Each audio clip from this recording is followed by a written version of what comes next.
পৃথিবীতে কেউ নাই আপনাকে কিছু দেওয়ার মতো, ওই ব্যক্তি কখনোই সফল না। কেউ বলতে পারবেন না যে আমার জীবনে গুনাহ নাই। আপনি বিভিন্ন নায়িকাদেরকে দেখে, বিভিন্ন জনকে দেখে আপনি আপনার শরীরকে প্রদর্শন করে, কিন্তু আপনার উপরে যে যাকাত ফরজ হয়েছে আপনি ওই যাকাতটাকে দিচ্ছেন না। প্রত্যেকটা কাজে অবশ্যই আপনি সফলতা অর্জন করতে পারবেন। ওইটা হারাম, ওইটা হারাম, ওইটা হারাম। আসসালামু আলাইকুম ওয়া রাহমাতুল্লাহি ওয়া বারাকাতুহু। আলহামদুলিল্লাহি রাব্বিল আলামিন ওয়াসসালাতু ওয়াসসালামু আলা সাইয়্যিদিল আম্বিয়া ওয়া ইমামুল মুরসালিন ওয়া আলা আলিহি ওয়া আসহাবিহি আজমাইন। আমরা আজকে কথা বলবো সফলতা নিয়ে। পৃথিবীতে প্রত্যেকটা মানুষ সফলতা চায়। কে বা না চায় সফলতা? আমি চাই, আপনি চান, আমাদের সবাই চায় সফলতা। কিন্তু এই সফলতার জন্য কি করা উচিত, কি করা প্রয়োজন, এই জিনিসগুলোকে আমরা জানি। আর সফলতা যিনি দান করেন তিনি তো হচ্ছেন আমাদের আল্লাহ সুবহানাহু ওয়া তাআলা। আপনাকে সফলতা কেউ দান করেন না। আল্লাহ ছাড়া পৃথিবীতে আপনাকে দান করার মতো কেউ নাই। পৃথিবীতে কেউ নাই আপনাকে কিছু দেওয়ার মতো। আপনি যাদের কাছে চাইবেন সবাই ব্যর্থ, সবাই ব্যর্থ, সবাই ব্যর্থ। আপনি আল্লাহ তাআলার কাছে যখন চাইবেন তিনিই আপনাকে সব কিছু দান করবেন। আপনার সফলতা, আপনার জীবনের সকল কিছু রব্বুল আলামিন দান করবেন। আপনি আপনার জীবনে যা কিছু প্রয়োজন চাইবেন একমাত্র আল্লাহর কাছে। আল্লাহর কাছে যদি আপনি চাইতে পারেন, চাওয়ার মতো চাইতে পারেন, আল্লাহ রব্বুল আলামিন অবশ্যই অবশ্যই আপনাকে দান করবেন। আপনি সফলতা অর্জন করতে পারবেন। এখন আমরা চিন্তা করি যে দুনিয়ার মানদণ্ডে সফলতা কোন ব্যক্তি? যার টাকা পয়সা আছে, ধন সম্পদ অনেক বেশি, ওই ব্যক্তি মনে হয় সফল না। ওই ব্যক্তি কখনোই সফল না। হ্যাঁ, সফল কখন? দুনিয়ার মানদণ্ডে, পৃথিবীর মানদণ্ডে সে সফল। তার টাকা পয়সা রয়েছে, গাড়ি বাড়ি রয়েছে, ধন সম্পদ রয়েছে, ওই ব্যক্তিটা অবশ্যই অবশ্যই দুনিয়ার মানদণ্ডে সফল। কিন্তু যখন আপনি একদম চিরস্থায়ী সফলতার কথা চিন্তা করবেন, নট, ওই ব্যক্তিটা কখনোই সফল না। কেন? কারণ সে দুনিয়ার মানদণ্ডে সফল হয়েছে, আখিরাতের মানদণ্ডে সফল হয়েছে কিনা আমার এই আলোচনার মাধ্যমে আজকে বুঝবেন। আপনি আপনার নিজের সাথে এবার মেলাবেন যে আপনি আসলে সত্যিকার অর্থে সফলকাম ব্যক্তি কিনা, আপনি সফলতা অর্জন করতে পারছেন কিনা, আপনি সফলতা অর্জন করতে পারবেন কিনা। আপনি আল্লাহ রাব্বুল আলামিন যে সফলতার সংজ্ঞা দিয়েছেন ওই সফলতার সংজ্ঞায় আপনি সংজ্ঞায়িত আছেন কিনা। দেখেন, রাব্বুল আলামিন পৃথিবীতে প্রত্যেকটা মানুষকে সৃষ্টি করেছেন এবং প্রত্যেকটা মানুষই আমরা চাই সফলতা। এজন্য আল্লাহ রাব্বুল আলামিন বলেন, আউযু বিল্লাহি মিনাশ শাইতানির রাজীম, বিসমিল্লাহির রহমানির রহিম, ক্বাদ আফলাহাল মুমিনুন। যে মুমিনরা সফলকাম হয়ে গিয়েছে। শুধু মুমিনরা সফলকাম না, মুমিনরা সফলকাম হয়ে গিয়েছে, অলরেডি সফলকাম হয়ে গিয়েছে তারা। আল্লাহ রাব্বুল আলামিন এই সফলতার কথা আল্লাহ রাব্বুল আলামিন বলছেন। এবার আসেন ওই মুমিনদের সফলতা, যারা সফলকাম হয়েছে তাদের অবস্থানটা কি? যে এক নাম্বার, যারা আল্লাহ রাব্বুল আলামিনের কাছে একনিষ্ঠভাবে আল্লাহর কাছে চাইতে পারে, যদি একনিষ্ঠভাবে যদি আমরা আল্লাহ তাআলার কাছে চাইতে পারি, অবশ্যই আমরা সফলতা অর্জন করব। আমাদের জীবনে আমরা সফলতা চাই, আমরা সফলতা অর্জন করতে চাই, আমাদের জীবনে সফলতার বীজ আমরা বুনতে চাই। কিন্তু এই যে সফলতা, এই সফলতা তো আল্লাহ রাব্বুল আলামিন আপনাকে হাতে ধরে দিয়ে যাবেন না। আপনি সেটার জন্য কাজ করতে হবে। আপনার জীবনে আপনি কি করবেন? মনে করেন আপনি আপনার জীবনে যে কোনো একটা কাজের শুরুতে কাজটা শুরু করলেন, কিন্তু শুরু করার পরে সফলতা দেওয়ার মালিক তো আল্লাহ। আমরা আল্লাহর কাছে তো আসলে কাকুতি মিনতি করে চাইতে পারি না।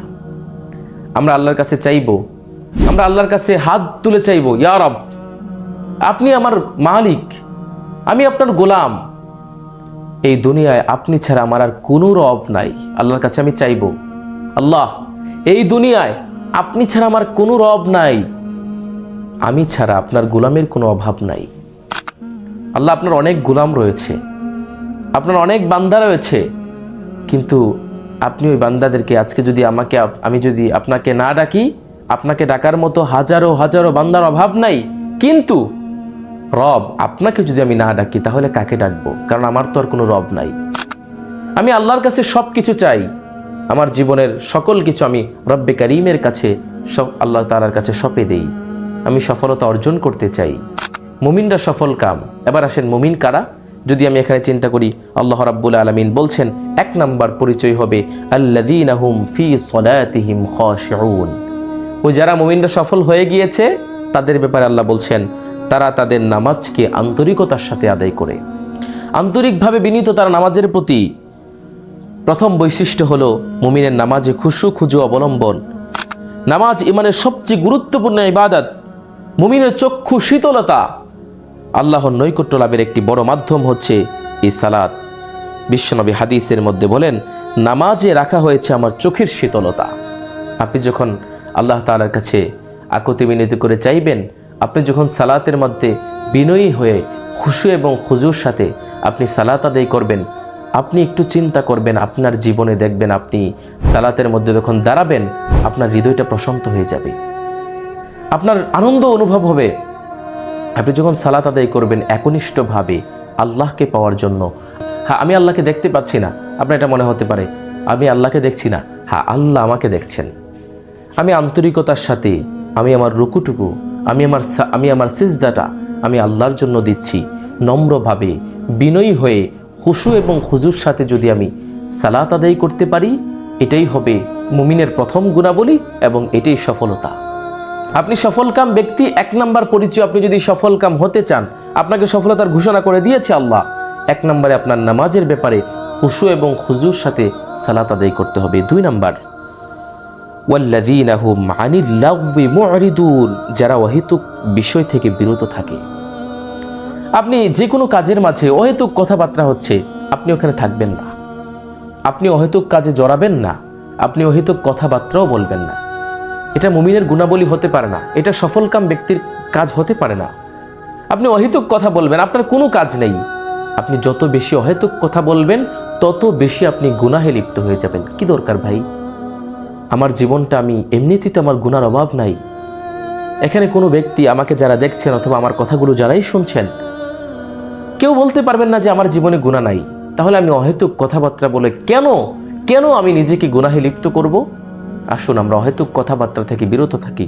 আল্লাহ রাব্বুল আলামিন বলছেন, ওই যারা সফলকাম হয়ে গিয়েছে মুমিন ব্যক্তিরা, ওই তাদের 2 নম্বর গুণাবলী হচ্ছে তারা অহেতুক কখনো কোনো কথাবার্তা বলে না।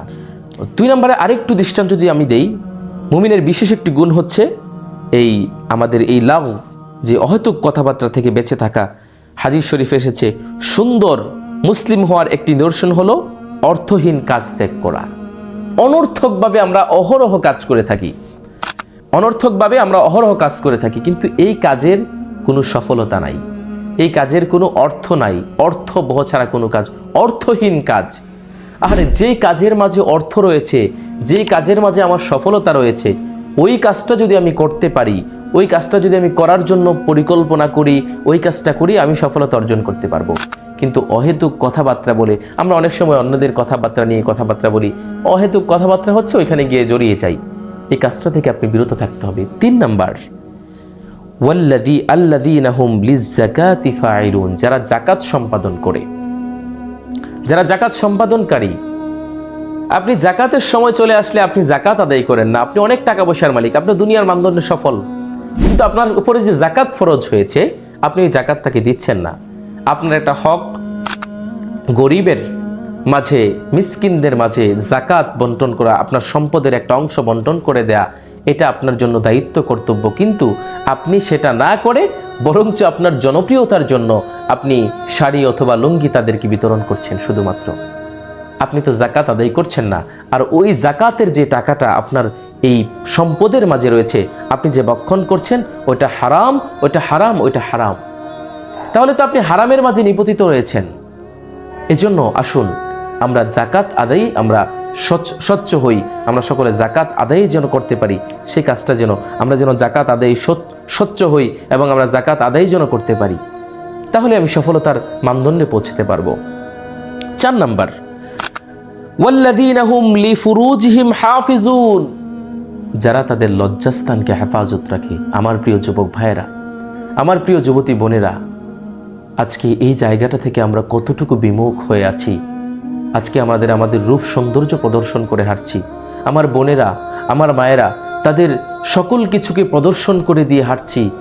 দুনিয়ার কোনো কাজ দুনিয়ার কাজ করি, আখিরাতের কথা চিন্তা করি না। আবার আমার প্রিয় ভাইয়েরা যারা আছেন তারা অশ্লীলতায় লিপ্ত আছেন। কিন্তু আল্লাহ রাব্বুল আলামিন বলছেন, যদি তোমরা এই কাজের মাঝে থাকো, কখনোই কখনোই তোমরা সফলতা অর্জন করতে পারবা না।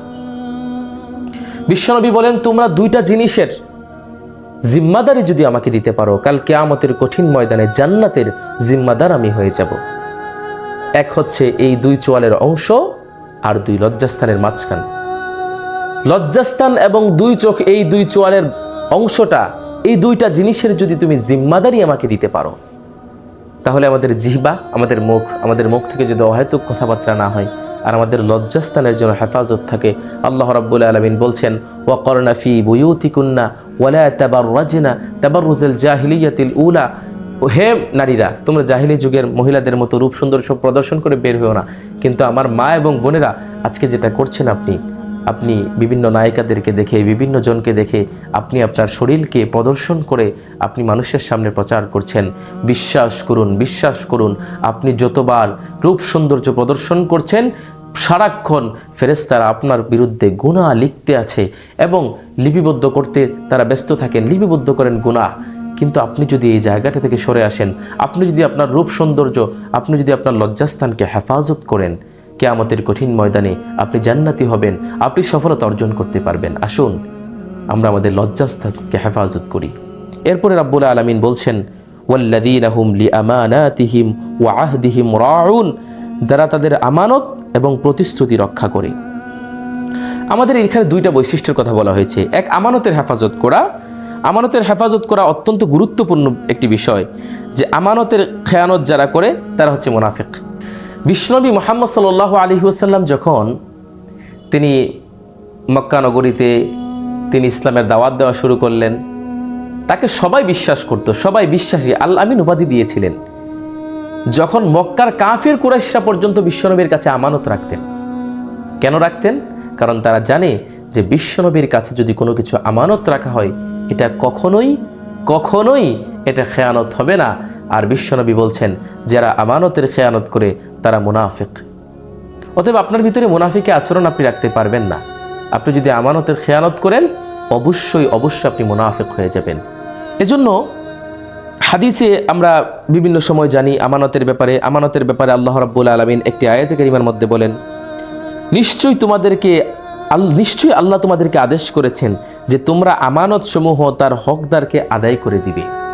এবার আপনি যদি একটু চিন্তা করেন যে আপনার ভাই মারা গিয়েছে, আপনার ভাতিজা ছোট মানুষ, সে কিছু বুঝে না, এই ভাইয়ের সম্পদটা ছিল আপনার ভাতিজার জন্য আমানত, কিন্তু সে আমানত আপনি তাকে বুঝিয়ে না দিয়ে নিজের নামে আপনি রেজিস্টার করে নিলেন, আপনি সম্পদ লিখিয়ে নিলেন নিজের নামে।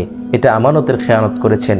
এটা রব্বুল আলামিন কখনো পছন্দ করেন না, এবং আপনি মুনাফিক আচরণ করলেন, আপনি মুনাফিক হয়ে গেলেন।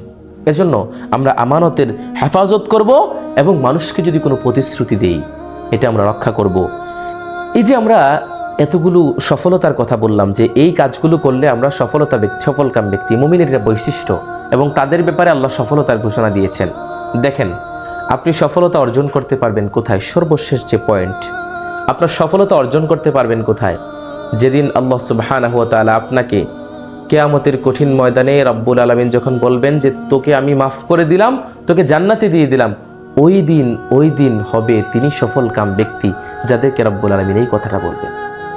ওই ব্যক্তিটা দুনিয়ার মানদণ্ডে সফলকাম ছিল, আখিরাতেও সে সফলকাম, সে সারা দুনিয়াটা তার সফলতা, আখিরাতে তো সফলতা পেয়ে গিয়েছে, আল্লাহ রাব্বুল আলামিন তাকে দিয়ে দিবেন। দুনিয়াতেও সে সফলকাম ছিল। এজন্য সফলতা অর্জন করতে হবে আল্লাহ তাআলার কাছে চেয়ে নিতে হবে, এবং আল্লাহর বিধান যদি আপনি মানেন প্রত্যেকটা কাজে, অবশ্যই আপনি সফলতা অর্জন করতে পারবেন। আপনার সফলতা হবে আল্লাহর জন্য। আপনি জীবনের প্রত্যেকটা কাজ করবেন, কাজের ক্ষেত্রে আল্লাহ রাব্বুল আলামিনের উপর তাওয়াক্কুল করবেন, ভরসা করবেন, আপনি সফলতা অর্জন করতে পারবেন। আপনি দুনিয়াতে যা কিছু হচ্ছে এগুলো আপনার সফলতা না, বরঞ্চ আসল সফলতা হচ্ছে আপনার জান্নাতে। আসুন আমরা আল্লাহ তাআলার জান্নাতের আশায় আমরা আশান্বিত হই, আমরা জান্নাতের আশায় আল্লাহ তাআলার কাছে চাই, এবং আল্লাহ রাব্বুল আলামিনের বিধান অনুযায়ী কাজ করি। আমরা যেন আমাদের জীবনের প্রত্যেকটি কাজে সফলতা অর্জন করতে পারি। সর্বশেষ সবচেয়ে বড় যে সফলতা, আমরা যেন জান্নাতের আশা করতে পারি, এবং জীবনের সবচেয়ে বড় সফলতা সেটি হচ্ছে জান্নাত। আমরা যেন সেই জান্নাতও লাভ করতে পারি। আমাদের জীবনের প্রত্যেকটি কাজের সফলতা, কিয়ামতের কঠিন ময়দানে সবচেয়ে বড় সফলতা যেন রব্বুল আলামিন অর্জন করতে পারি সেই তৌফিক তুমি দান করো। আমিন। ওয়াসসালামু আলাইকুম ওয়া রাহমাতুল্লাহ।